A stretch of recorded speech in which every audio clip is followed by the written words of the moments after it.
Bueno, ahora sí, muy buenas tardes y bienvenidos, bienvenidas a todos. Les agradecemos nuevamente estar participando de esta convocatoria de la Fundación Alameda. Como saben, vamos a estar hoy trabajando los proyectos de ley que hay alrededor de la tipificación del delito de compra y venta de niños, niñas y adolescentes. Y para profundizar un poco sobre este tema en general y en particular sobre los proyectos que se están trabajando en la Cámara de Diputados y de Senadores, vamos a contar en primer lugar con Gustavo Vera, que es el presidente, el referente de la Fundación Alameda, aparte de ser el ex director del Comité Ejecutivo de Lucha contra la Trata. Y a continuación vamos a escuchar a un amigo de la Alameda hace muchos años, que es Gustavo Moreno. Gustavo es asesor tutelar ante la Cámara de Apelaciones en lo contencioso administrativo y tributario de la Ciudad de Buenos Aires, y además es amicus curiae en la causa Fornerón, que es a partir de la cual el Estado argentino tuvo esa sanción por parte de la Corte Interamericana de Derechos Humanos, que bueno, obliga a que el Estado finalmente tipifique el delito de compra y venta de niños, niñas y adolescentes. Como decía ahí la compañera Ximena, no vamos a habilitar los micrófonos para que sea fluida la charla, la exposición y no haya interrupciones. Desde ya que las consultas, preguntas, reflexiones que vayan surgiendo a medida que los expositores intervienen, la pueden hacer a través del chat. Después vamos a dejar un espacio para ir respondiendo las dudas o los comentarios que vayan surgiendo. Como también dijo Ximena, la charla la estamos grabando. Así que bueno, sin mucho más preámbulo, le doy la palabra para que inicie su intervención a Gustavo Vera. Bueno, muy buenas tardes a todos y todas. Gracias por asistir a esta convocatoria sobre un tema que hoy está en la agenda pública a raíz de un trágico, la desaparición forzada de Loan, que hace 28 días tiene a la mayoría de los medios en cadena nacional por la conmoción que ha provocado en el pueblo argentino. Sin embargo, estamos hablando de un hecho que es más frecuente de lo que parece, solo que esta vez conectó con fibras muy sensibles del corazón del pueblo y por eso de alguna manera obligó al Parlamento a tener que debatir un proyecto que tendría que haber sancionado hace muchos años, pero por lo menos hace 12 años, que es desde que tenemos una sanción de la Corte Interamericana de Derechos Humanos por la causa Fornerón, en la cual después quien me va a continuar el uso de la palabra, el doctor Gustavo Moreno, va a explicar muy bien de qué causa se trata, cuáles fueron los alcances de la sanción, cuáles fueron las supervisiones que tuvo en Argentina y cuál es la jurisprudencia que hay en la Corte respecto a el tema de la compra y venta de bebés, niños, niñas y adolescentes. Solamente de mi lado comentarles que nosotros cuando asumimos en el Comité Ejecutivo, allá por marzo de 2020, Comité Ejecutivo de Lucha contra la Trata, lo primero que hicimos fue ocuparnos de un tema que ya tenía 8 años de retraso, que era la obligación de tipificar penalmente el delito de compra y venta de niños, niñas y adolescentes.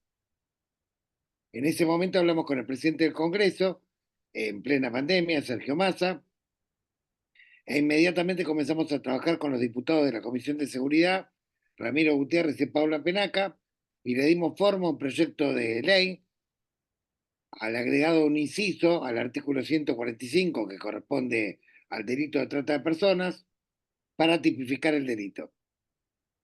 Este se presentó en septiembre del 2022 en el Congreso de la Nación, acompañado por varios diputados, pero luego, hacia fin de año, cuando estábamos por preparar ya las audiencias públicas propias a la reunión de comisiones que después le da formato para enviar al recinto, el proyecto fue subsumido junto con otros 30 y pico de proyectos que había en el Senado, donde solían dormir los proyectos sobre compra y venta de bebés, niños, niñas y adolescentes, el sueño de los justos, y se armó una comisión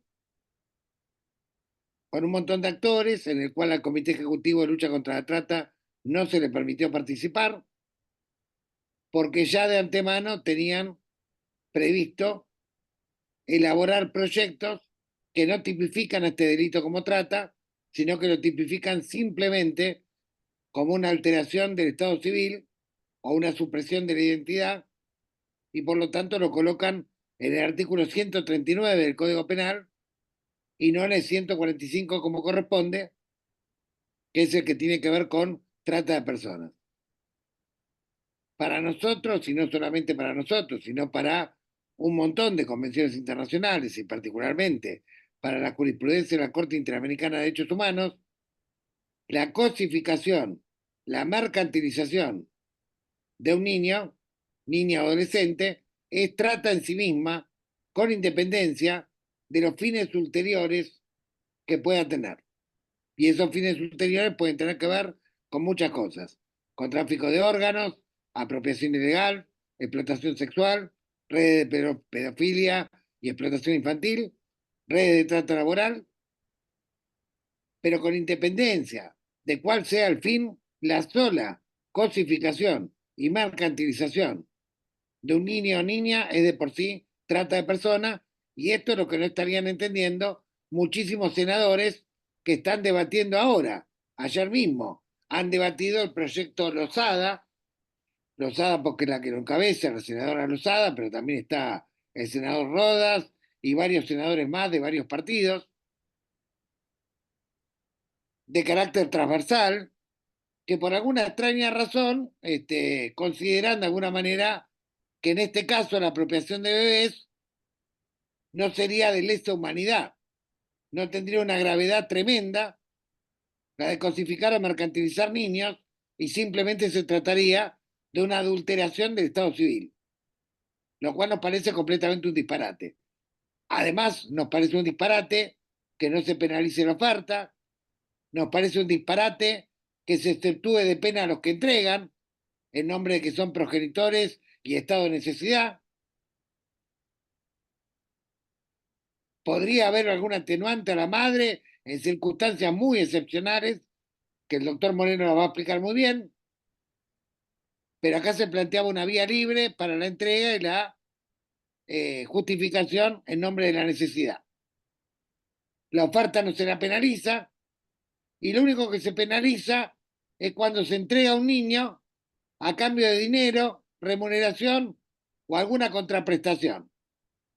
Como si en el crimen organizado se manejara con débito automático, tarjeta de crédito, mercado libre, mercado pago, entregaran facturas o cheques. Esto no existe, claramente. Con lo cual, la intermediación altruista quedaba, digamos, fuera de la tipificación. Es decir, que así como estaba bosquejado el proyecto Rosada, que se intentó la semana anterior tratar sobre tablas y que volvió a comisión, era vía libre para que siguiera el delito bajo la apariencia de una tipificación penal.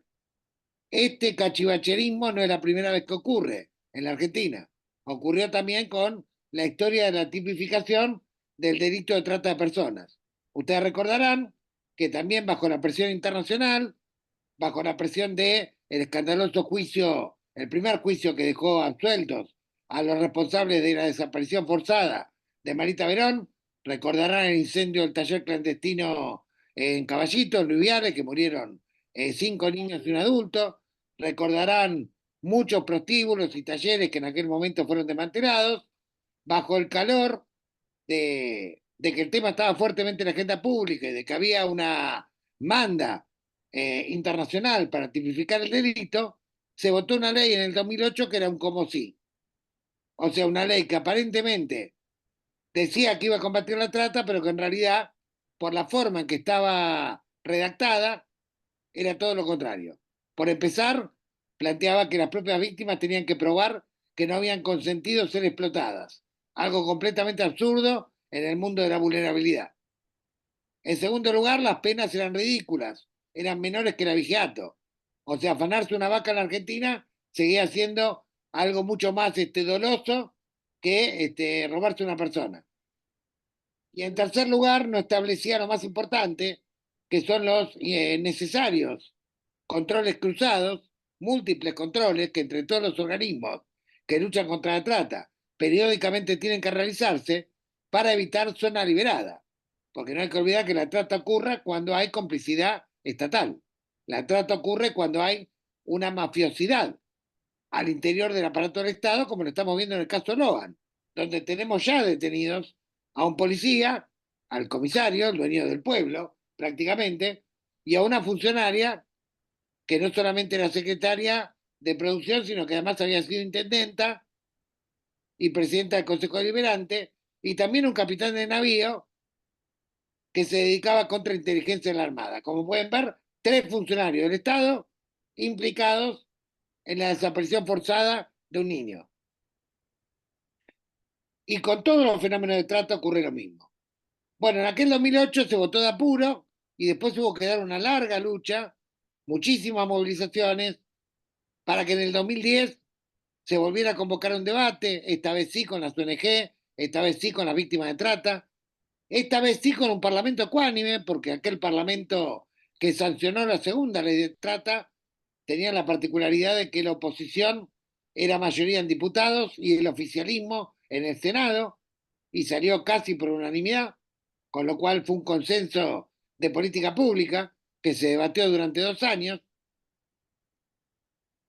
muy diferente a que se había votado entre gallos y medianoche allá por el 2008, que fue un proyecto que terminó siendo un desastre, que lejos de permitir la lucha contra la trata, la agravó. Por ejemplo, recuerdo que 2 años después, del 2008, en el 2010, se desmanteló la división de trata a la federal, la primera que se había creado, porque en lugar de combatir la trata, se dedicaba a tarifar los prostíbulos. Esto fue tapa de los diarios, fue una denuncia que hizo la Alameda en su momento, a raíz de una denuncia de una mujer policía muy valiente, Nancy Viño, que tuvo que estar protegida muchas semanas por riesgo contra su propia vida. Bueno, hoy estamos frente a una situación similar, donde ahora de apuro fingen alguna preocupación por un tema que no les importó nada, al menos en el Senado, durante 12 años consecutivos, una sanción, tres apercibimientos, más de 60 proyectos, y ahora de apuro quieren sacar un proyecto que es un cachivache. Ha tenido algunas correcciones que lo han mejorado un poquito, que ahora Gustavo explicará, pero básicamente sigue siendo un cachivache desde el punto de vista de que plantea que la cosificación de un niño no afecta su libertad y su vida, sino solamente adultera su identidad. Un disparate. Con el cual obviamente estamos en contra y vamos a seguir batallando por otro proyecto que sí está en la Cámara de Diputados, que es el que en su momento consensuamos con el diputado Gutiérrez y 30 diputados más. Y esta charla es un poco para clarificar, ahora Gustavo lo va a hacer más quirúrgicamente, por qué entendemos que es una modalidad de trata en sí misma la sola compra-venta de bebés, niños, niñas y adolescentes, y cuáles son los proyectos que están en juego. Así que bueno, le agradezco a Gustavo estar de vuelta junto con Alameda en esta charla y te cedo la palabra. Gracias. Bueno, muchas gracias. Buenas tardes a todos y a todas. Para mí realmente es un gusto estar acá. Quería saber si se escucha bien. Bueno, muchas gracias. Mi agradecimiento personal a Gustavo Vera. Es alguien que siempre, no solamente en estas cuestiones que para mí son académicas, ha estado cerca mío, sino en momentos difíciles donde que he pasado en mi vida profesional con algún grado de persecución. Gustavo Vera y la Alameda, a quien también agradezco, ha estado cerca mío y bueno, es justo decirlo y es necesario decirlo, hay que ser agradecido, como decía mi madre, ¿no? Bueno, lo que vamos a intentar debatir entre todos también, aquellos que hagan preguntas, con algún tipo de orientación o de eje que yo pueda ir dando. ¿Qué es esto de la compra-venta de niños y de niñas con fines adoptivos, una modalidad de trata? Fíjense que yo ya lo até a la compra-venta, a una modalidad de adopción y a la trata. Primero, algunas aclaraciones de carácter terminológico. No es lo mismo trata, no es lo mismo venta y no es lo mismo tráfico. A veces ustedes van a ver que los medios de comunicación mezclan todo, tampoco tienen por qué saberlo, deberían especializarse un poquito más, pero evidentemente venta, trata y tráfico no es lo mismo. El tráfico, que es el traslado, está mucho más relacionado con la cuestión migratoria, con el traslado de personas de una jurisdicción internacional a otra, en definitiva. Puede haber un tráfico interno también, pero en general se lo caracteriza por el tráfico y por la violación a las leyes migratorias, ¿no? Esto pasa también en la trata, porque uno de los puntos de la trata es el traslado, ¿no? Esto que pena el 145 bis, como lo decía bien Gustavo, ¿no? Ese es ese tema del tráfico. La trata, algo mucho más genérico, una cuestión de género y especie, tiene que ver con las distintas formas de explotación del ser humano. Es claramente un instituto que es jurídico también, pero que justamente es una garantía en materia de derechos humanos. Evita que el ser humano sea explotado, evita que el ser humano sea esclavo, evita que otra persona pueda decidir sobre el cuerpo y la mente de otra persona. Es una cuestión, y esto, la trata tiene muchas formas, muchas modalidades, y desgraciadamente el crimen organizado aceita sus neuronas mucho más que nosotros, justamente para generar nuevas modalidades muchas veces, ¿no? De trata o de formas o de modalidades o de operatividad en cuanto a este tipo de hechos que son ilícitos, ¿no? Ilícitos donde es ilícito porque, como habrán escuchado, Gustavo dijo claramente que la compra de venta de niños no está tipificada. ¿Y qué entendemos por la compra y venta de niños? La mayoría, si ustedes ya se han acercado a instrumentos internacionales, habrán visto que hasta hay una relatora de Naciones Unidas, una relatora especial para la venta de niños, que se llama para la venta de niños. Está muy bien el término, yo prefiero hablar de compra-venta y este término se ha impuesto un poco más en la República Argentina, porque si ponemos el énfasis en la venta, estamos siempre poniendo el énfasis en quién entrega estos chicos, que muchas veces son mujeres pobres de sectores muy vulnerados y que, bueno, evidentemente no digo que tengan que tener un eximente, como lo plantean algunos, pero hay que contextualizar en qué lugar están y qué han requerido y qué les pasa exactamente a esas mujeres. En la compra, cuando hablamos de compra y venta, ponemos el énfasis en quienes compran, que son los apropiadores o apropiadoras, y también en quienes, en los que son intermediarios, que son los que se llevan la tajada, la gran tajada, cuando hay una mercantilización, como dijo claramente Gustavo, hay una cosificación, porque al niño o a la niña se lo vende, se lo mercantiliza, se lo cosifica, es casi un objeto de negociación de oferta y demanda, con lo cual, evidentemente, esto es clarísimo. Me parece que el término compra-venta es el que más se acerca.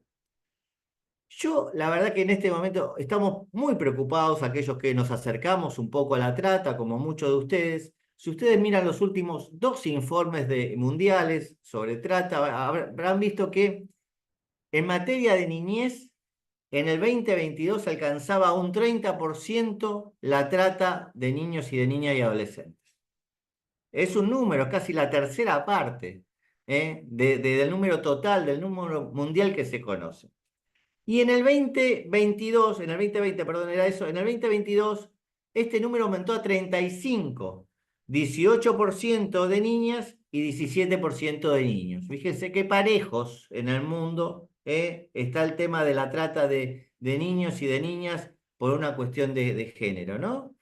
Y ya pasamos la tercera parte y pareciera ser como que esto no tiene mucha importancia y vamos a ver las distintas modalidades en las que se desarrolla esto, donde vamos a encontrar la compra-venta. ¿Por qué? Digo, van a decir, bueno, ya sabemos un montón de esto, seguramente, muchos están muy cerca y va a ser medio aburrido quizás, pero lo que yo quiero mostrar con esto es que la compra-venta de niños y niños es solamente una más de todas las modalidades que sufren nuestros niños y nuestras niñas en la trata. Porque no vamos a confundir. Puede ser que el caso Loan seguramente es un caso de trata. No sé si es un caso de compra-venta de niños y niñas, porque esa hipótesis me parece que no la está manejando la jueza federal en este momento. Que sea trata con otros fines de explotación, que hay otro tipo de modalidad, y esos fines pueden ser los más horrorosos que conocemos, ¿no? En el año 2022, en el último informe mundial, este informe mundial por primera vez señala en un 0,3% las adopciones ilegales. Llama la atención con las adopciones ilegales, cuestión que se relaciona necesariamente con el paso previo, que es la entrega al apropiador a través de un intermediario, que es claramente lo que nosotros empezamos a conceptualizar como compra-venta. La trata en Argentina, así como a nivel mundial, siguen los mismos términos que en el año 2016. La trata de niños alcanza en el 2023 cerca de 629 casos, mientras que en el año 2006 alcanzaba 693. Después bajó y volvió a subir. Con lo cual es un número, no sé si alto a nivel mundial, pero sí podría decir que nosotros no podemos salir de esos 600, 700 casos que estas son estadísticas de la Protex, la Procuraduría de Trata, que es un órgano del Ministerio Público Fiscal de la Nación que investiga estos casos y que recibe estos casos a través de ¿qué? Del número 145, que es donde se denuncian los casos de trata. Entre las principales modalidades de trata que encontramos son la explotación sexual infantil, la prostitución, la pornografía y el turismo sexual, que estarían incluidas dentro de la explotación sexual. Después hay actividades delictivas, el matrimonio forzado, la mendicidad forzada, el trabajo infantil en algunas variantes, y hasta vemos en algunas provincias del norte y en Paraguay, en los hermanos paraguayos, estuvimos el año pasado y siempre lo repito, que ellos tienen hasta elementos del criadazgo, ¿no? Estos chicos que se entregan un poco para servidumbre y que ellos lo consideran también como una modalidad de trata y está muy bien que así sea. Es más, Paraguay tenía, cuando yo tuve la oportunidad de ir, un proyecto de ley en el Congreso, en el Parlamento de ellos, justamente para tratar el tema del criadazgo y prohibirlo. Es muy difícil prohibir una cuestión cultural, pero por ahí una ley pone el tema en la agenda y sería bueno. Y después tenemos un déficit grande, ya también lo dijo Gustavo, en el análisis de una modalidad muy específica, que es la compra y venta de niños, muchas veces con fines adoptivos, y que como afirmo, como lo dijo claramente Gustavo, es una modalidad de trata sin ningún tipo de dudas. Por lo cual, y esta es una afirmación de que no lo hago cargo a Gustavo, me parece altamente sospechoso, alguna razón hay por la cual, más allá que a uno le pueda gustar más un proyecto u otro, hay una serie de legisladoras y de legisladores del Congreso Nacional que no quieren visualizar a este hecho como trata. Calculo que las razones no son jurídicas precisamente, ni son de técnica legislativa, sino que obedecen a otro tipo de razones que por ahora yo las desconozco, ¿no? No estoy muy cerca de la política tampoco, con lo cual no puedo, no puedo hablar de este tema mucho. Sí, este dato tiene no solamente un déficit, fíjense ustedes, en el ámbito legislativo, sino también en el ámbito académico. Yo soy abogado, soy especialista en Derecho de Familia, y esto se estudia poco en la facultad. Aquellos que somos abogados o abogadas y pueden estar dentro de este chat, sabrán que en realidad no hay una materia sobre esto. Esto se estudia incidentalmente cuando se habla de la Convención de los Derechos del Niño. Bueno, el artículo 35, la obligación de tomar medidas en contra de la venta de los chicos. Aquellos que se acuerdan del derecho constitucional se acordarán del artículo 15, que está prohibido la esclavitud y que no se puede vender una persona. Pero más de eso en la facultad no se estudia, y ese déficit tampoco es casual. Esto no se estudia ni en el posgrado, muchas veces. No hay cursos en el posgrado de trata, pues, de compra-venta. Es bastante, son muy aislados, no tienen una sistematización. No digo que no haya un cursito, digo que por ahí no hay una sistematización de tener un módulo, un programa de actualización, una extensión universitaria, que ahonde en el pensamiento de la violación de estos derechos.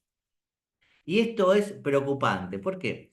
En el año 2023, estoy hablando de hace 21 años, Argentina, luego de la Convención de los Derechos del Niño del año 89, que la ratificó en el año 89, acá hacemos todo, y esto hago, hacemos todo como a tipo de reacción el Estado Nacional. Nosotros la Convención de los Derechos del Niño la ratificamos en el año 89. ¿Quién estaba de presidente en el año 89? El presidente Carlos Menem. debía viajar a Estados Unidos, a Washington. Entonces le estaban por preguntar qué le pasaba con la convención, que todos lo venían ratificando, entonces ordenó ratificar. Esta fue la realidad, no es que había un clamor popular y un clamor ni siquiera de los abogados que hacíamos infancia o familia en aquella época diciendo hay que ratificar la convención. No, veíamos que la venían ratificando, es más, no había un estudio de la convención y por una razón claramente política, de un viaje de un presidente a Washington donde le iban a pedir explicaciones, evidentemente se ratificó la convención. Así hemos ratificado un montón de instrumentos internacionales que son muy buenos, pero que no se cumplen. Y así nos encontramos que en el año 2003, unos años después, Argentina ratifica lo que es el protocolo facultativo contra la venta de niños y la pornografía infantil, ¿no? Esto está en una ley, que es la ley 25763, para que les guste un poco más los números, se lo paso, es del año 2003, se llama Protocolo Facultativo Relativo a la Venta de Niños, la Prostitución Infantil y la Utilización de los Niños en la Pornografía. Bueno, el nombre fue un poquito largo, un poquito extenso, pero quería graficar esto. Este protocolo facultativo, 21 años, tiene una serie, primero dicen, todos los estados deben tipificar la venta de niños. Fíjense, todos los estados. Hoy la Convención de los Derechos del Niño es el instrumento internacional más ratificado en el mundo. Solamente un estado, porque Somalia ya la ratificó hace unos años, queda Estados Unidos, nada más para que lo ratifique. Y ahí, en ese protocolo, había que tipificar penalmente algunas conductas tales de compraventa o de venta, como lo llama el protocolo, que decían ofrecer, entregar, aceptar por cualquier medio un niño con fines de ¿qué? De explotación sexual del niño, transferencias con fines de lucro de órganos del niño. Fíjense, ya en el año 2003 estábamos hablando de esto. Trabajo forzoso del niño hablaba en un inciso este protocolo. Fíjense que en el 2003 no teníamos ley de trata. Dijo Gustavo recién que la primera ley de trata fue en el año 2008. Y esto no se incorporó en el 2008, recién se incorporó en el 2012 con la reforma a la ley de trata actual, ¿no? Pero ya teníamos la obligación de legislarlo para los niños, al menos desde el 2003, hace 21 años. No se legisló, porque estamos debatiendo esto en este momento, y en el año 2012, después de un lamentable hecho que se conoce como internacionalmente en el caso Fornerón, donde Argentina es condenada justamente por una entrega, una compra-venta que se hace en la provincia de Entre Ríos, en Victoria, ahí al lado del Paraná, donde una mamá con unos intermediarios, aquel que le interesa el caso está en la página de la Corte Interamericana o está en internet, pone un caso Fornerón versus Argentina y hasta le dan el resumen, que le interese. Esta mamá vendió a su hija, esta hija pasa por un defensor de menores, un colega mío, que hace un acta. En ese momento no teníamos regulada bien la adopción, entonces los chicos se entregaban como nada, venía un defensor de menores, hacía un acta, después fue un escribano. Hoy tenemos prohibidas las entregas directas en el artículo 611 del Código Civil y Comercial de la Nación. En ese momento, con la venia de un defensor o de un juez o uno de escribano, más o menos se hacían casi entregas directas donde en la mayoría de los casos había intermediarios. ¿Y los intermediarios quiénes son? Lo quiero aclarar de entrada, ¿no? Son colegas míos, son abogados, abogadas, son muchas veces jueces, tenemos jueces destituidos por esta situación, en un momento la jueza de Oberá, después la jueza de Pilar hace unos años, hay abogados, hay enfermeras, hay médicos, hay médicas, entonces hay toda una serie de una organización, a veces más grande o más chica, que claramente está relacionado con este tipo de ilícito. En ese caso, la niña termina en una adopción que termina siendo legal. Por eso voy a tomar este caso, el propio caso Fornerón, para desvirtuar todo lo que vienen diciendo hoy nuestros senadores o algunos expositores que con alguna idea están colocando algunos que se llama elemento de recorte, para aquellos que les gusta el derecho penal, el elemento de recorte justamente para viabilizar no sé si las entregas, pero que este tipo penal no termine preso a nadie, lo voy a decir claramente. A mí me da miedo que saquemos un tipo penal modifiquemos el Código Penal y después esto no sirva como para perseguir a nadie, ¿no? En este caso Fornerón, la Corte Interamericana en el año 2012, después de analizar el caso, dice claramente, Argentina es condenada por este caso, este señor Fornerón. Hoy que hablamos mucho de las nuevas masculinidades, Fornerón es un ejemplo de nueva masculinidad porque siempre peleó por su hija, en una batalla casi heroica, mostrando claramente la parentalidad, la nueva masculinidad que muchas mujeres con mucha razón nos reclaman. Este hombre siempre quiso ser papá, inició un montón de causas judiciales, no le dieron bola en Entre Ríos, terminaron en la Corte Interamericana y le dieron la razón. Lamentablemente este papá Fornerón nunca se pudo revincular con su hija, dado que su hija con todo, no sé, ya con todo derecho, o no, no tiene la voluntad de revincularse porque siempre se crió con los apropiadores, con estos adoptantes o con estas adoptantes. Fíjense, y esto también es importante para cuando pensamos en la tipificación, que no se trata solamente de perseguir penalmente a quienes cometen estos hechos, quien ofrece y entrega, quien es intermediario y quien se apropia. Hay que pensar en esa criatura, porque si los procesos son lentos muchas veces o no se toman medidas iniciales cuando se hace recién la denuncia y se puede individualizar al niño, el tiempo termina dictando sentencia. ¿Qué juez o jueza va a sacar a un niño o a una niña después de 15, 20 años, 16, 15 en la adolescencia, para decirle tenés que revincularte por la fuerza que es tu padre y que te estuvo, en definitiva, buscando toda la vida?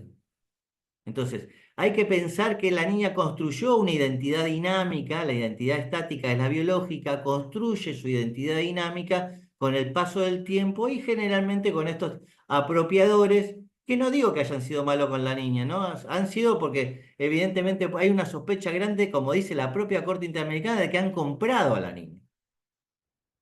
Ya, entonces nos quedábamos en el protocolo, la Corte nos sanciona y dice, Argentina violó el protocolo, no cumplió con el protocolo y tiene un caso concreto, tipifique obviamente la compra-venta de niños, en este caso respecto de una cuestión adoptiva.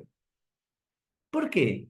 Porque uno de los puntos del protocolo que nos quedó, justamente en ese protocolo del 2003, era tipificar la venta, ¿respecto de qué? Respecto de la adopción. Porque las demás acciones o formas de explotación, como las repito, la explotación sexual, la transferencia con fines de lucro destinada a los órganos o el trabajo forzoso del niño, las había tipificado Argentina, ¿dónde? En el 145 bis.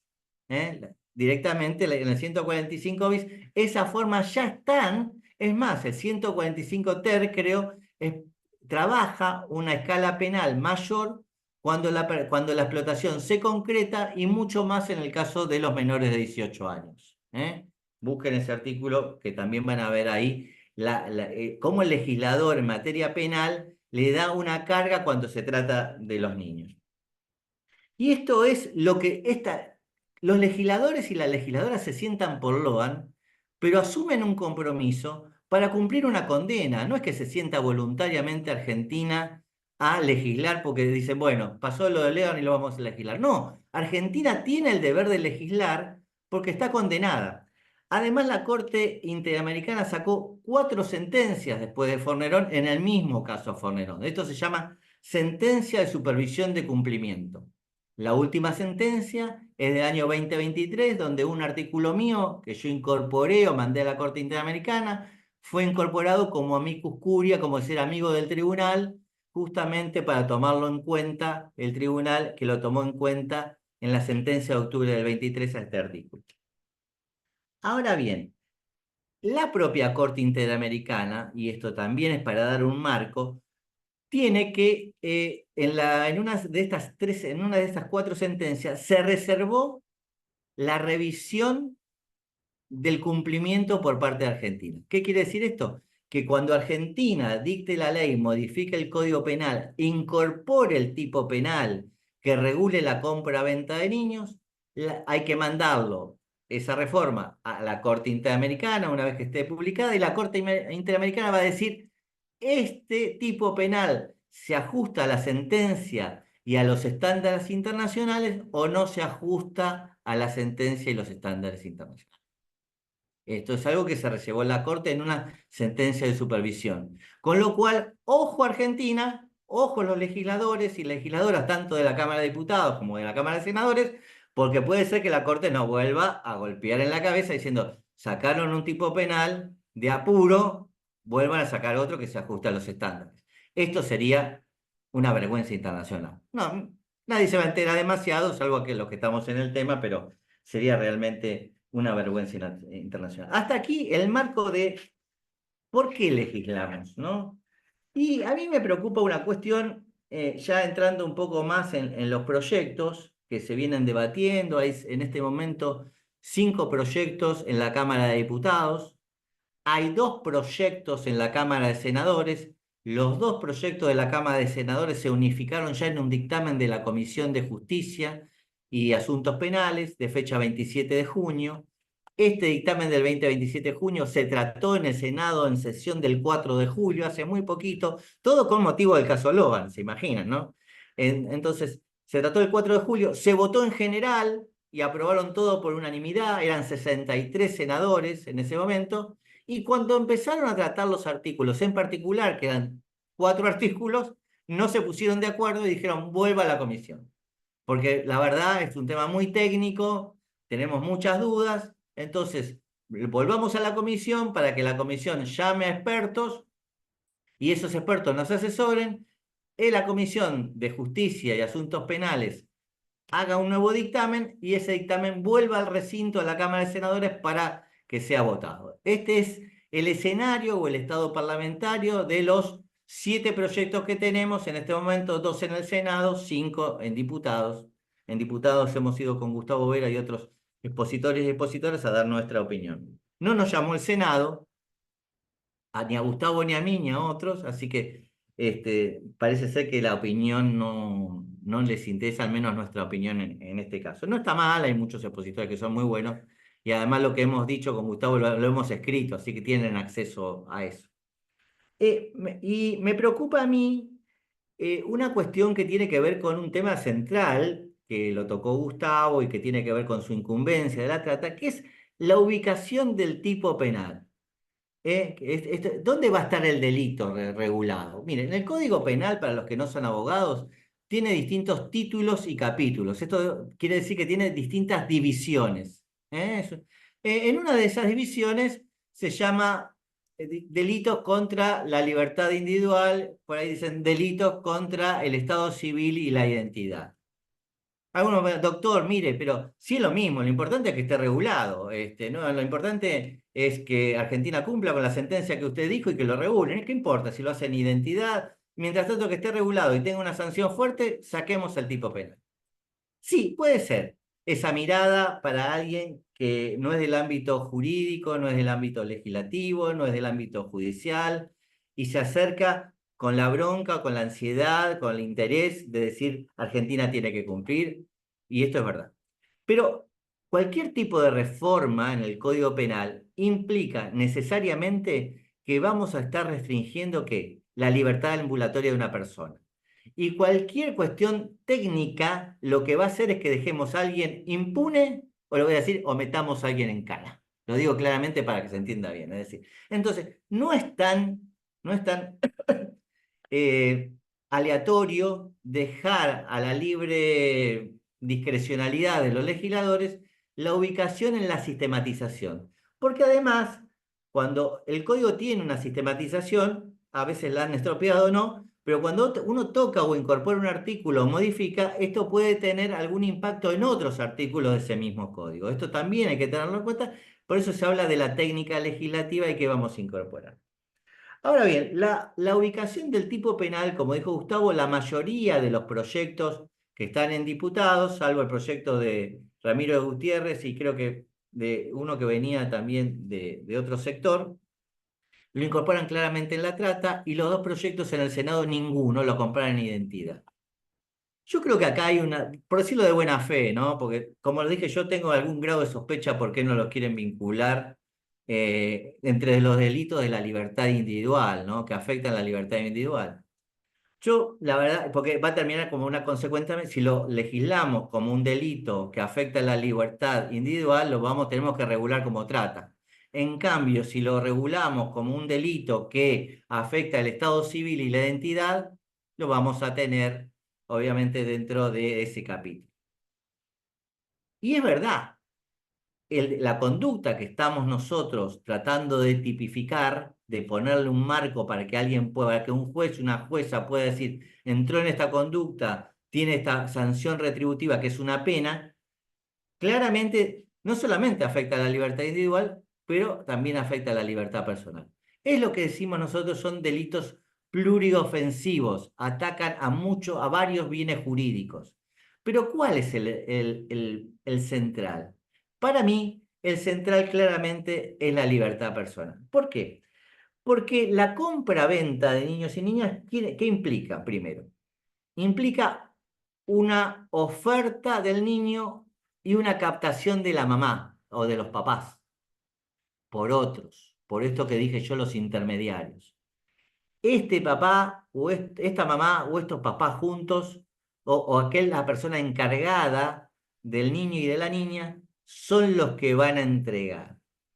Es decir, que el acto se empieza a consumar en la oferta, se concreta en la entrega y recepción por parte de los apropiadores y recién luego se legaliza con un emplazamiento familiar en busca de institutos jurídicos de otra rama del derecho, como es el derecho de familia, como puede ser la adopción, típico del caso Fornerón.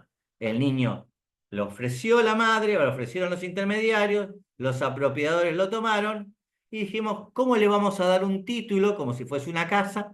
Porque esto es claramente lo cosificaron. Vamos a ir al escribano y de ahí hacemos los papeles. Y los papeles son los que se llamo yo el emplazamiento familiar. Es decir, que el primer bien jurídico que el hecho que vamos a tipificar incita es recortar la libertad personal de este niño que no depende de los padres, sino que depende de su centro de vida, de su cultura, de esos padres que no lo quieren y lo quieren entregar. Eso afecta la dignidad, la libertad personal antes que la identidad. La identidad se la van a modificar después. Se la van a modificar después porque en la mayoría de los casos de trata, los apropiadores tienen como finalidad colocar a ese niño o esa niña que compran o que toman y lo quieren tener como hijo o hija propia. Esta es la diferencia que muchas veces y por los cuales muchos doctrinarios, abogados dicen, no es una trata porque no es una explotación. Dicen, bueno, en definitiva, si dos apropiadores lo quieren tener como hijo, no lo quieren explotar. Y a esto de lo que se refería Gustavo, con que ya la Corte Interamericana, en otro caso que se llama Ramírez Escobar con Guatemala, de año 2018, dice no, la, la, la adopción ilegal que implica la captación, el traslado y la mercantilización del niño y la cosificación, claramente es una modalidad de trata. Ahí lo van a poder ver un poco más desarrollado. Ahora, ¿por qué exactamente esta ubicación? Porque la compra-venta de niños corresponde centralmente a la afectación de la libertad, la cosificación de una niña. En esta compra-venta afecta directamente el derecho de su libertad en el momento ya de la oferta. Cuando a mí me están ofertando como niño, me ofertan y me están visualizando como una cosa. No, todavía no perdí la identidad. Por eso claramente tiene que ser ubicado ¿cómo se llama? En ese capítulo del Código Penal, como muy bien lo hizo el proyecto del diputado Gutiérrez, para que no digan, no le va a decir nada al diputado Gutiérrez, no, no vengo a proyectar el proyecto del diputado Gutiérrez, tiene otros déficits, que nos tenemos que poner todos de acuerdo como para mejorar y superarlos los proyectos, creo que todos estamos en esta voluntad. Ahora, como dije antes, existe compraventa, existe oferta o existe entrega, existe la recepción, que es la apropiación en definitiva, existe nada más ni nada menos que un emplazamiento familiar, porque lo quieren tener como chico, utilizando generalmente la adopción. Después voy a decir las formas que toman esto. Y evidentemente en esto hay los que se llama técnicamente, los llamo yo y también los llama mucha doctrina internacional, los facilitadores. Los facilitadores. Antes de referirme claramente a las conductas a tipificar, quiero decir de dónde, a qué instrumentos internacionales, porque esto no lo dice, yo lo admiro a Gustavo Vera, tengo una admiración por él, tengo un fuerte narciso por lo que yo hago también, creo que no me equivoco, pero no lo dicen ni Vera ni Moreno, esto en definitiva, sino que hay instrumentos internacionales que ya han caracterizado a este tipo de compra-venta con fines adoptivos o con tipos de apropiación para tenerlo consigo en la doctrina internacional. Por ejemplo, tenemos el informe del año 99 de la Relatora Especial sobre Venta de Niños, donde ahí ya nos decía que la trata ocurre cuando la adopción puede compararse con una venta, en el párrafo 57 de ese informe. Este informe está en internet, fíjense, busquen el informe del año 99. Hay uno muy lindo de adopciones ilegales del año 2016, mucho más actualizado, pero yo lo quería marcar la antigüedad. La relatora de Naciones Unidas en materia de 20 ya del 99 viene diciendo esto. En el Manual sobre Investigación del Delito de Trata de Personas del 2009, emitido por la Oficina de las Naciones Unidas contra la Droga y el Delito, ya dice, se estableció que otros fines de la trata de personas incluyen, entre otros, la venta de niños y las adopciones ilegales. De vuelta en el 2009. La Corte Interamericana, como lo dijo Gustavo y lo dije yo, hablan claramente de que existe trata en las adopciones ilegales y en el caso Ramírez Escobar contra Guatemala, sentencia del 9 de marzo del 2018. En la nota al pie de ese fallo, dice, pero además le digo, ¿no? Le digo que muchos países de América han legislado ya diciendo que la adopción ilegal o la compra-venta de niños con fines adoptivos es trata. Y dice, lo han hecho Bolivia, Costa Rica, El Salvador, Guatemala, Honduras, México, Nicaragua y Venezuela. Es decir, que en la legislación comparada, lo que estamos pidiendo desde la Alameda y yo individualmente, la verdad que no es una cuestión que se nos ocurrió a nosotros, que tenemos un basamento claro en las legislaciones comparadas. Como lo dije antes, los informes mundiales de trata del 2022, del 2020, del 2022 ya incluyeron estos, como lo dijo él mismo, el Comité Ejecutivo para la Lucha contra la Trata, cuando estaba Gustavo Vera en el Plan Nacional 2020-2022, lo incluyó en ese plan de acción.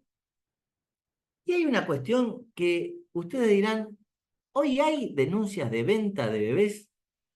Sí hay. ¿Y quién las trabaja? Fíjense, las denuncias de venta de bebés más reconocidas o estandarizadas o visibilizadas las trata la Procuraduría de Trata y Explotación de Personas. Ahora, si esto no fuese trata, la Procuraduría no la trataría. Entonces, fíjese que la Procuraduría, la Protex, como se llama comúnmente, tiene informes anuales que son estadísticos y dice, en el informe anual 2019 tenía 4 denuncias. En el informe anual 2020, 5 denuncias. En el 2021, 11 denuncias. En el 2022, 9 denuncias. Y en el 2023 ya tenemos 22 denuncias ante la Protec. Fíjense que ha crecido más de un 100% de un año a otro el tema de las denuncias de venta de bebés. Digo, ¿por qué bebés? Porque estamos hablando siempre que en el caso de compra-venta de niños, y muchas veces con fines adoptivos, que lo que no está regulado, que lo que nos está faltando en la legislación, la mayoría son niños y niñas de corta edad. Niños y niñas de corta edad. ¿Y por qué la gente, los apropiadores y las apropiadoras se acercan a este número o estas conductas delictivas? Tiene que ver, ¿es porque el sistema de adopción anda mal? Algunos van a decir que sí, otros van a decir que no. Yo voy a dar un número, una cuestión objetiva. Soy especialista en derecho de familia y la mayoría de mi carrera la he hecho muy cerca de los juzgados de familia. A ver, hoy hay estadísticas concretas que la mayoría de la gente que se acerca a la adopción busca niños y niñas de corta edad, de 0 a 4 años. Estas estadísticas están accesibles en Internet, es la Dirección Nacional de Registro Único de Adoptantes, ustedes pueden buscarlas, las últimas son creo que de mayo del 2024.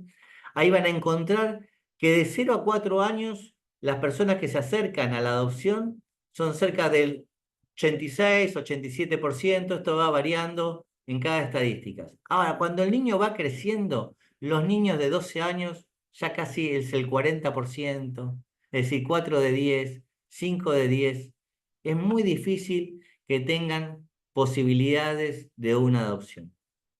Esto hace que hay una fuerte demanda de niños de corta edad para ser adoptados. ¿Esto está bien, está mal? No, esto no está ni bien ni está mal. ¿Es legítimo que sea así? Claro, es legítimo. La gente que se acerca a la adopción para adoptar tiene todo el mejor interés de ser papá y mamá. Nadie está criticando esto, al contrario. Estoy marcando un número objetivo que todavía en Argentina, la cultura argentina, generalmente son niños de corta edad porque se busca a veces reemplazar el hijo biológico que no se pudo tener por una cuestión de fertilidad y se acercan al sistema de la adopción. Está muy bien. Lo que debería hacer el Estado es trabajar, como otros países, en una campaña fuerte que estos chicos más grandes pueden ser adoptados, que van a dar mucho amor, que hay que construir una nueva paternidad y maternidad para niños más grandes, que los adultos nos podemos preparar para este tipo de ahijar a los chicos más grandes.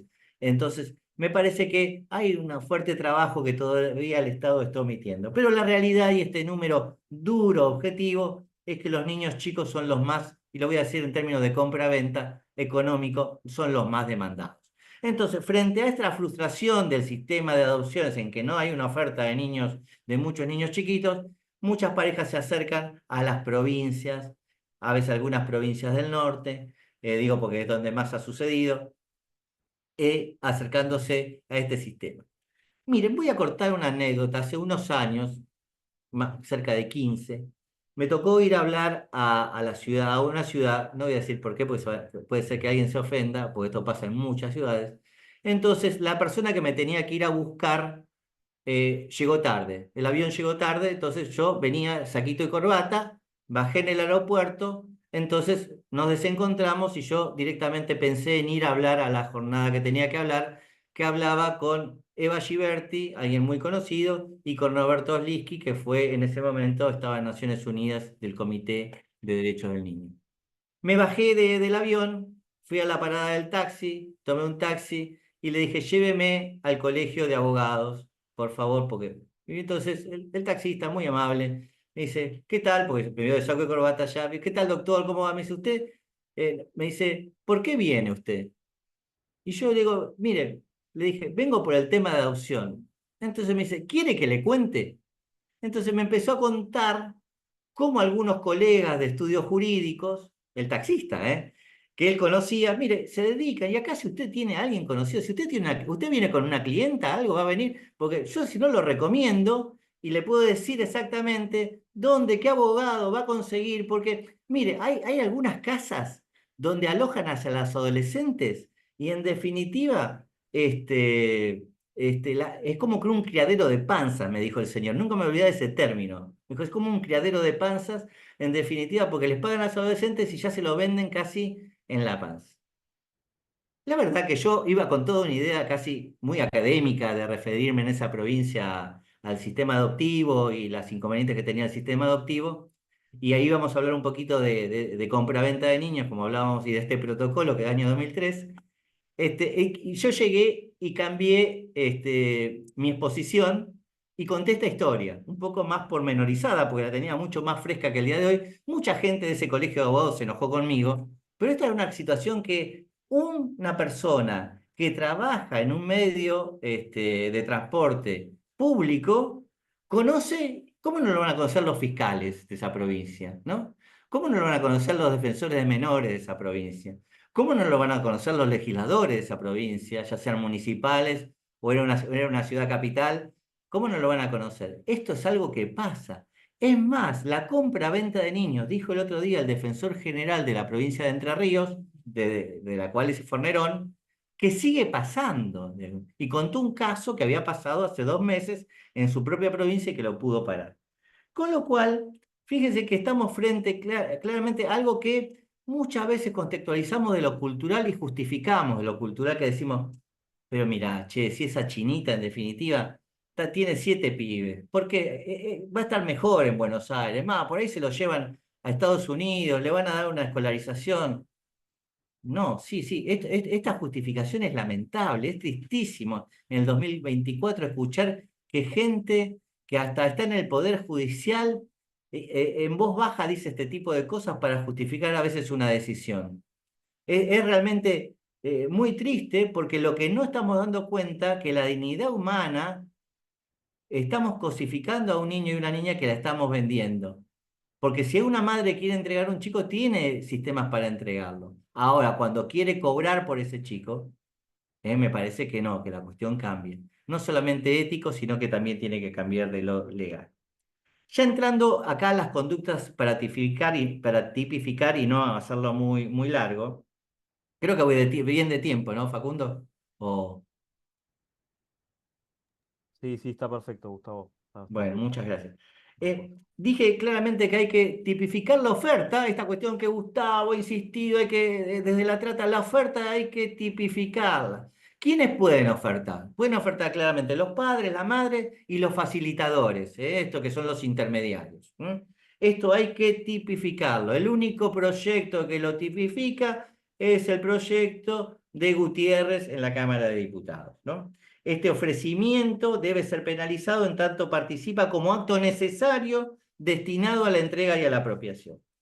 Luego, todos los proyectos, los 7 proyectos que en este momento tenemos, tipifican la entrega y tipifican la recepción. Es decir, la entrega, la que hacen los padres, la que hace la madre, la que hacen los tutores, los guardadores, las personas encargadas o con quien está el niño en la familia, y la recepción de quienes son los que se apropian y eventualmente pagarían un precio. Digo, eventualmente pagarían un precio porque está tan mal comprar un chico como aceptar un chico que me lo regalan. Hoy en Argentina hace años que no está permitido que me regalen un chico. El chico no es una cosa para que me lo regalen. Y los padres no pueden regalar a los chicos si es que no tienen la voluntad de tenerlos. Hoy hay muchas formas en el Código Civil y Comercial, desde la delegación de la parentalidad a través de una guarda, desde poner al niño en el sistema de adopción, de acercarse al organismo de protección.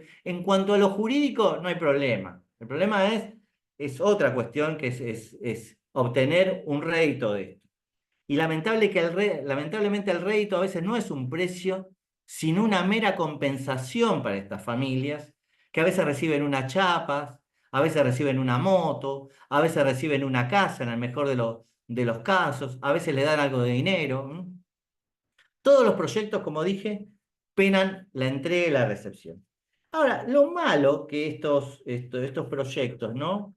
Lo que hacen es, por ejemplo, uno proyecto dice siempre que ello sea para obtener una retribución. Lo pone como que tiene que haber una mercantilización. Otro proyecto dice cuando haya mediado la transferencia de precio, promesa remuneratoria o cualquier otro tipo de retribución. Otro en un sentido más o menos parecido, otro habla de remuneración y retribución, y otro habla de contraprestación. Es decir, que tenemos precio, retribución, remuneración o cualquier contraprestación, ¿no? Eh, yo me río porque parece que no han leído ni siquiera Fornerón, porque Fornerón sí, habla de precio, habla de retribución, pero también dice cualquier otro tipo de compensación, porque a veces no hay un precio, no hay una contraprestación, pero sí hay una compensación. Es como, yo te compenso porque me entregaste al chico, te doy unas chapas, te compro, yo he visto hasta que le compro los ventiladores y le modifico la casita. Te pago el parto, la salud de los pibes, los pongo en una cobertura médica a los hermanitos y a vos. Son formas de compensación en definitiva, porque no hay exactamente técnicamente un precio, quizás se pueda llamar una retribución. Pero también existe una modalidad gratuita en esto. Es el convencimiento, la inducción muchas veces, y que tiene que ver a veces con un abuso de autoridad, ¿no?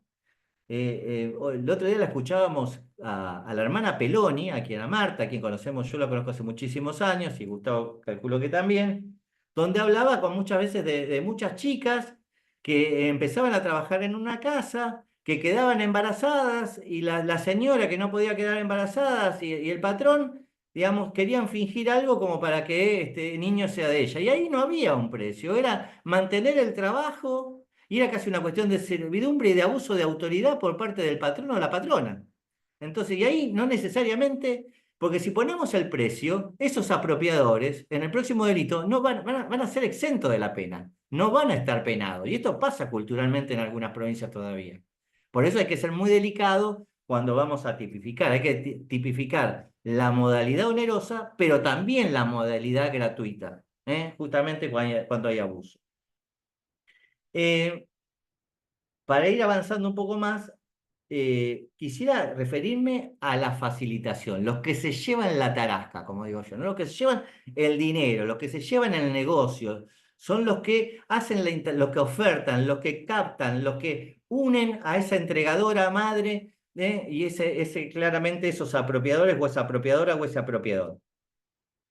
¿Y qué tipo de conductas? Esto no está muy desarrollado en los proyectos. Bueno, cualquier tipo de conducta del tipo penal, sí, que es elegible, está bien. Ahora, hay que tipificar la captación, como lo hace la trata, como lo hace claramente el 145 bis, creo que es, ¿no? Que tiene que ver con la captación de la madre o el padre. Luego hay que tipificar el ofrecimiento, porque hay algunos que son intermediarios y solamente se dedican a ofrecer, no hacen otra cosa que el ofrecimiento. Estamos publicitando un chiquito, ¿no? Estamos publicitando, che, mirá, hay una madre que está embarazada y nosotros lo ofertamos a distintas redes sociales. Porque ahora está de moda las redes sociales, entonces ya los apropiadores no se trasladan a la provincia del norte, lo hacen por internet directamente a través de redes sociales. Hay una interesante investigación de María Ayuso de La Nación que tiene un antecedente de investigación de la Fundación Aralma, de Sonia Almada, justamente donde se metieron en un sistema de Facebook, en la red de Facebook, y ahí había un grupo de madres de la panza y madres del corazón. Fíjese cuáles son las apropiadoras y cuáles entregan, ¿no? Está como más o menos clarito. Después está la intermediación con los apropiadores que hacen estos, y después está el tema del traslado, de quién traslada a la madre. Muchas veces las madres son trasladadas, como pasó en el caso hay un caso ahora de Córdoba de hace un par de años, donde la mamá era de Santiago y le pagaron el traslado a la madre para que vaya a parir a Córdoba. Y también quién hace el acogimiento de la madre, porque hay algunos intermediarios que solamente se dedican a prestar la casa, a decir, bueno, prestamos la casa para que la madre, obviamente, eso también tiene que ser penalizados. Y después hay una cuestión que es muy interesante y que tiene el protocolo del año 2003, que es la inducción indebida a los padres para que presten su consentimiento. Esto, che, vamos a forzar, encontramos un chico, una madre muy vulnerable de 13 años en un sanatorio y evidentemente aparecen médicos, aparecen enfermeras, aparecen trabajadores sociales, aparecen jueces, aparecen defensores de menores, que dicen, mirá, lo mejor es que vos lo des en el sistema de adopción. Esto se llama inducción indebida y es una obligación del protocolo facultativo del año 2003. Hace 21 años que deberíamos legislar la inducción indebida, ¿no? Esto está. Lamentablemente la República Argentina, y volvimos a ser condenados. No tomó mucho Estado público la última condena del 20 de agosto del 2003 por la Corte Interamericana. Y justamente se debió un caso de estos, en la ciudad de Rosario, donde una nena de 13 años que tuvo una criatura, el caso se llama María Mariano o María y otros, no son los nombres verdaderos, léanlo, caso María versus Argentina, condena del 20 de agosto del 2023, dice que en definitiva hubo como una presión para violar el libre consentimiento de esta niña de 13 años, que si es una niña de 13 años, no vale su consentimiento para sus relaciones sexuales. Fue violada, fue vulnerada, fue abusada. No hay ningún tipo de duda en el sistema penal de esto. Ahora, no le pidieron el consentimiento para dar a su hijo. Es más, la presionaron para dar a su hijo. Y cuando lo quiso recuperar, casi no se lo permitieron.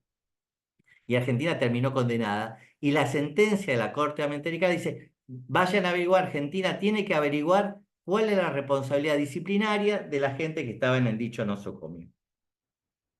Fíjense, fuimos condenados en el 2012, volvemos a ser condenados en el 2023 por una cuestión muy parecida. Quizás ahí la madre no entregó, pero sí hubo inducción indebida con fines de adopción, porque el niño Mariano terminó en el sistema de adopción inicialmente. Hay temas más para hablar que tienen que ver con las escalas penales, eh, que creo yo que deben ser similares a la trata, con los agravamientos de la trata y no con los que marca el 139, el 139 bis y los textos que se están proyectando en este momento. Uno de los puntos que más debate trae es la causa de culpación, es decir, el eximente, quién no va a ser penado, los atenuantes. Y en esto yo creo que hay un debate sincero y un debate a veces no tan sincero. En el debate de sincero voy a poner a todos y todas las expositoras que el otro día expusieron en la Cámara de Diputados y también en senadores, en el Senado de la Nación. No sé si están sinceros desde otros lados, quizás eh, de la política o quienes asesoran a los señores senadores y a los señores diputados. Eh, los proyectos originariamente planteaban la exención de los padres cuando estaban en situación de vulnerabilidad. El proyecto del Senado hablaba situación de vulnerabilidad, ignorancia y alteración de la facultad. Bueno, esto la verdad que al que lo escribió inicialmente, digo, bueno, no se asesoró bien porque la alteración de facultades mentales que impiden comprender la criminalidad del acto y dirigir las acciones está dentro del 34 inciso primero del Código Penal, entonces es una cuestión de inimputabilidad en definitiva, ¿no? No sé por qué lo pusieron ahí. Bueno, lo sacaron. El tema de la ignorancia también, otra cuestión, el derecho se reputa conocido, no se acepta el desconocimiento, sino puede decir, yo no sabía que el Código Penal manda no matar, ¿no? Es la cuestión de... Sí llama la atención esta nueva incorporación de este concepto de situación de vulnerabilidad que tiene raigambre jurídico, claro que sí, y lo tiene claramente en la situación de las reglas de Brasilia, que están incorporadas como derecho blando a nuestro derecho y que todas las tribunales superiores, la Corte Suprema también lo ha incorporado y dijo que los jueces y juezas y los operadores del derecho en el sistema judicial debemos tener en cuenta las reglas de Brasilia que hablan sobre el sistema de vulnerabilidad. Ahí apago el celular. Eh, la verdad que llama la atención este tipo de circunstancias, que se hable de situaciones de vulnerabilidad sin ningún tipo de agregado. Yo la verdad que no estoy de acuerdo porque una mujer solamente esté en condiciones de vulnerabilidad y entregue a su hijo por un precio que deba ser eximida de la pena. Sí entiendo y desde una correcta perspectiva de género que una mujer pobre en el medio del campo, que a veces la han convencido, la han inducido, necesariamente debe ser considerada de manera distinta por las reglas de Brasilia y por una adecuada perspectiva de género, justamente a la luz del tipo penal y de lo que se persigue.